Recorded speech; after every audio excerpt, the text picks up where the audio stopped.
새벽기도에 나오신 여러분들을 주님의 이름으로 환영하고 또 축복합니다. 하나님의 은혜와 기도의 응답이 있는 이 새벽 되시기를 주님의 이름으로 축원을 드립니다.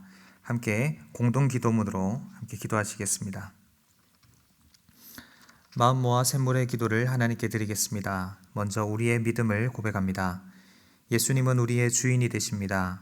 주인 되신 예수님 앞에서 겸손한 마음을 허락하시고 나의 뜻보다 주님의 뜻을 따르는 선한 청지기가 되게 하소서. 교회를 위해 기도합니다. 우리 샘물교회가 교회다운 교회가 되게 하소서. 기도하는 교회가 되게 하시고 성도의 아름다운 교제가 빛을 발하는 행복한 교회 되게 하소서. 세상 가운데 주님의 사랑을 흘려보내는 샘물이 되게 하소서. 목장을 위해 기도합니다. 선한 목자 되신 예수님, 샘물의 목장을 푸른 풀밭으로 쉴만한 물가로 인도하여 주소서. 목자를 세우셨으니 감당할 만한 힘과 지혜를 주시고 섬김 가운데 부족함이 없도록 모든 필요를 채워주소서.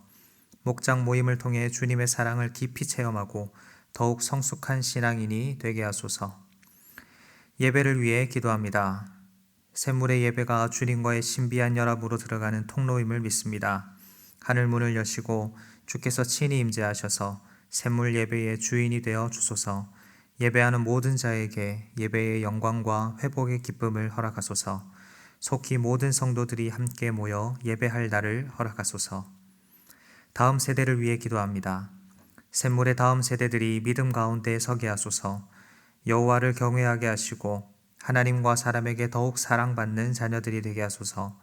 이 세대를 본받지 않고 하나님께서 기뻐하시는 것이 무엇인지 분별할 줄 알게 하소서. 샘물의 다음 세대가 주님의 기쁨이 되게 하소서. 선교사님들을 위해 기도합니다.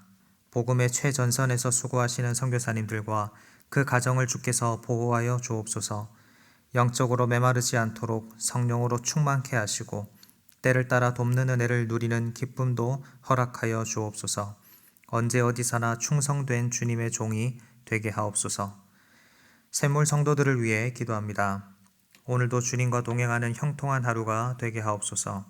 우리 삶의 형편을 살펴주시고 자녀의 발걸음도 인도하여 주소서. 하나님과의 사귐이 있는 하루가 되게 하소서. 자비로우신 예수님의 이름으로 기도합니다. 아멘. 오늘 우리에게 주신 하나님의 말씀은 히브리서 10장 1절에서 18절까지의 말씀입니다.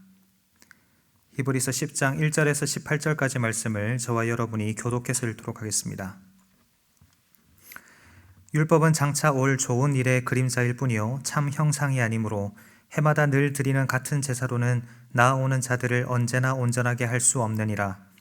그렇지 아니하면 섬기는 자들이 단번에 정결하게 되어 다시 죄를 깨닫는 일이 없으리니 어찌 제사 드리는 일을 그치지 아니하였으리요.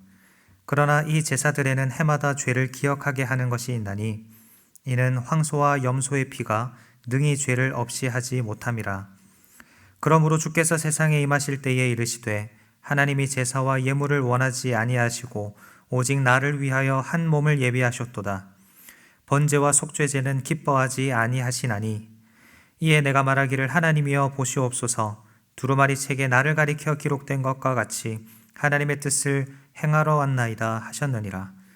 위에 말씀하시기를 주께서는 제사와 예물과 번제와 속죄제는 원하지도 아니하시고 기뻐하지도 아니하신다 하셨고 이는 다 율법을 따라 드리는 것이라. 그 후에 말씀하시기를 보시옵소서. 내가 하나님의 뜻을 행하러 왔나이다 하셨으니 그 첫째 것을 폐하심은 둘째 것을 세우려 하심이라. 이 뜻을 따라 예수 그리스도의 몸을 단번에 들이심으로 말미암아 우리가 거룩함을 얻었노라. 제사장마다 매일 서서 섬기며 자주 같은 제사를 드리되 이 제사는 언제나 죄를 없게 하지 못하거니와 오직 그리스도는 죄를 위하여 한 영원한 제사를 드리시고 하나님 우편에 앉으사 그 후에 자기 원수들을 자기 발등상이 되게 하실 때까지 기다리시나니 그가 거룩하게 된 자들을 한 번의 제사로 영원히 온전하게 하셨느니라.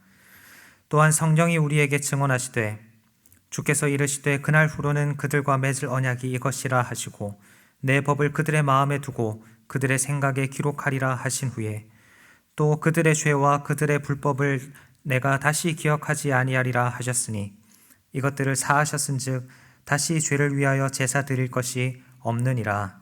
아멘.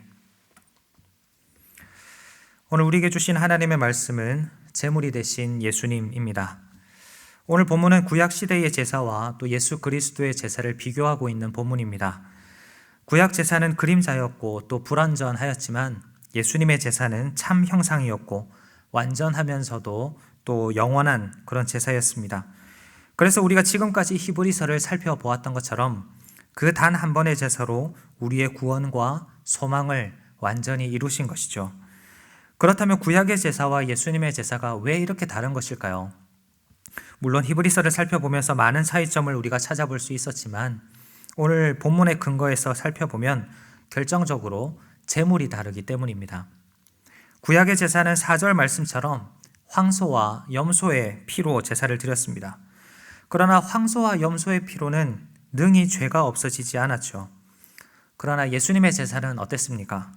예수님 자신이 제물이 되셔서 예수님의 피로 제사를 드리셨습니다. 그렇다면 도대체 무엇 때문에 예수님은 친히 이렇게 제물이 되신 것일까요? 오늘 본문의 근거에서 세 가지를 살펴보려고 합니다. 먼저 첫 번째로 예수님이 제물이 되신 이유는 그것이 하나님을 위한 일이었기 때문입니다.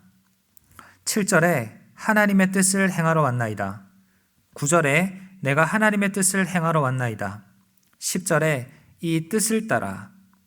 이 모든 표현이 예수님께서 친히 하나님의 뜻을 따라서 순종함으로 제물이 되셨음을 잘 보여주는 표현입니다. 예수님은 하나님의 뜻을 따라서 이 땅에 오셨고 또 그 뜻을 행하기 위해서 죽기까지 복종하셨습니다. 예수님은 하나님의 뜻이라면 그것이 무엇이든지 그리고 언제든지 기꺼이 순종하고자 하셨습니다. 겟세마네 동산에서의 그 기도의 장면을 우리가 잘 알듯이 우리는 그 모습을 통해서 예수님의 이러한 모습들을 잘 알고 있습니다. 예수님에게 있어서 가장 큰 기쁨은 하나님의 뜻을 행하시는 것이었습니다. 그것이 비록 더할 수 없이 참혹하고 잔인한 그런 십자가의 죽음이었다 할지라도 하나님의 뜻이었다면 예수님은 그것을 기꺼이 받아들이셨습니다.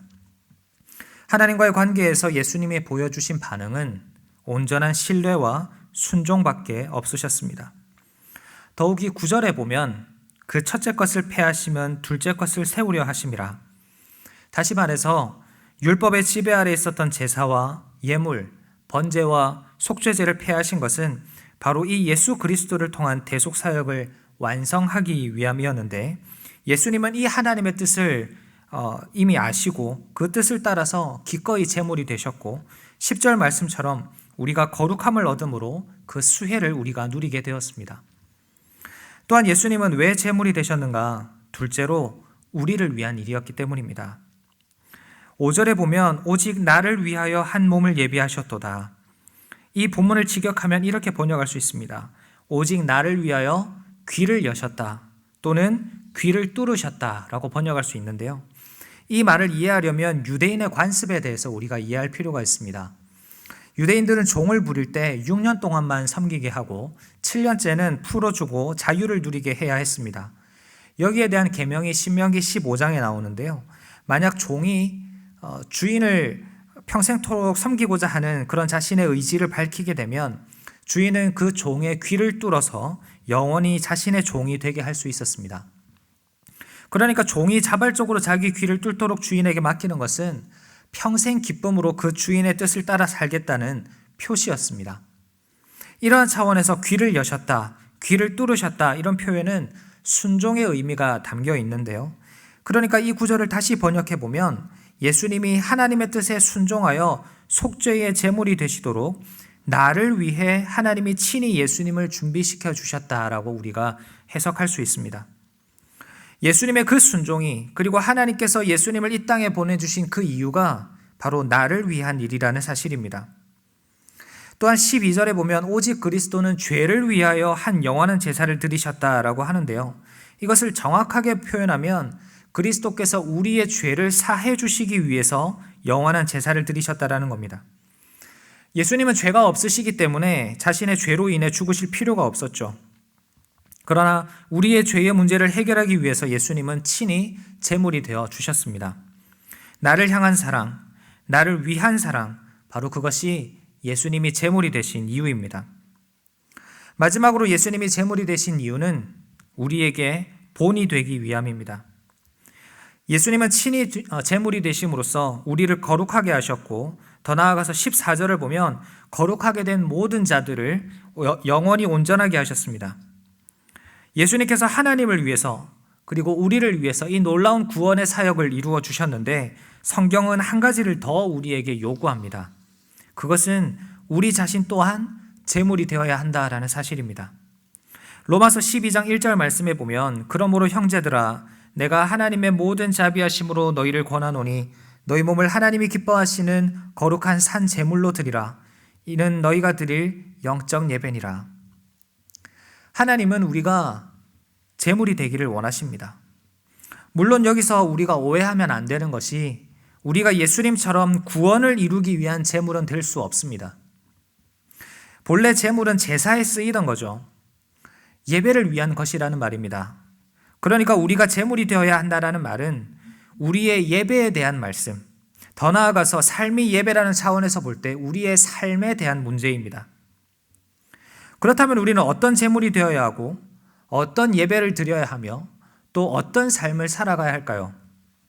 이러한 부분에서 예수님은 우리의 좋은 본이 되어 주십니다. 예수님은 로마서 12장 1절에서 말하는 거룩한 산 제물에 가장 합당한 분입니다. 제물이 되기 위해서는 두 가지 조건이 필요합니다. 하나는 거룩해야 한다는 건데요, 흠이 없고 정결한 제물이어야 제사 때 사용될 수가 있습니다. 그리고 또 하나는 그 제물이 죽어야 한다라는 겁니다. 죽어서 피를 흘려야 제물이 될 수 있습니다. 예수님은 이 두 가지 모두를 보여주셨습니다. 예수님은 하나님으로서 거룩하셨고 또 친히 피 흘려 죽어 주셨습니다. 그리고 이제는 우리가 그러한 제물로서의 삶을 살도록 본을 보여주셨습니다. 우리도 예수님처럼 거룩하게 살아야 합니다. 세상과 구별된 삶을 살아가야 한다라는 거죠. 그리고 또한 우리는 죽어야 합니다. 사도 바울이 나는 날마다 죽노라 라고 고백했던 것처럼 나 자신을 쳐서 죽고 내 안에 예수 그리스도께서 사시도록 해야 합니다. 오직 하나님의 뜻이라면 그것을 예수님처럼 전적으로 순종하며 따르는 삶을 살아가야 한다라는 거죠. 이것이 제물로서의 우리의 삶이고 또한 예수님께서 우리에게 본으로 보여주신 삶입니다. 사랑하는 샘물 성도님 여러분, 오늘 이 새벽에 우리는 함께 제물이 되신 예수님에 대한 묵상을 해보았습니다. 예수님은 하나님을 위해서 제물이 되셨습니다. 전적으로 하나님의 뜻에 순종하면서 하나님께서 이루고자 하셨던 구속 사역을 완성하셨습니다. 그리고 예수님은 우리를 위해서 제물이 되셨습니다. 우리의 모든 허물과 죄를 깨끗하게 씻어주시고 영원한 구원을 이루어 주셨죠. 그리고 제물로서 살아가야 할 우리의 좋은 본이 되어 주셨습니다. 하나님은 우리 또한 제물이 되기를 원하십니다. 거룩한 제물로서, 그리고 오직 예수로 사는 제물로서 살아가기를 원하십니다. 그리고 우리 예수님이 이 땅에서 보여주신 것처럼 오직 하나님의 뜻에 순종하며 살아가는 우리가 되어야 합니다. 오늘 하루 가운데서도 이 사실을 꼭 기억하는 우리가 되었으면 좋겠습니다. 우리를 위해서 친히 하나님의 뜻에 순종하여 제물이 되어주신 그 예수님께 감사하면서 우리 또한 하나님 앞에서 거룩한 예배자로, 그리고 오직 하나님의 뜻에 온전히 순종하는 그리스도인으로서 살아가기를 결단하면 좋겠습니다. 그렇게 살아가는 것이 우리가 하나님 앞에서 살아가야 할 삶이며 또 그것이 하나님께서 기뻐하시는 영적 예배임을 믿습니다. 오늘 하루도 이 감사와 결단을 가지고 주님 안에서 승리하시는 저와 여러분 되시기를 주님의 이름으로 축원을 드립니다.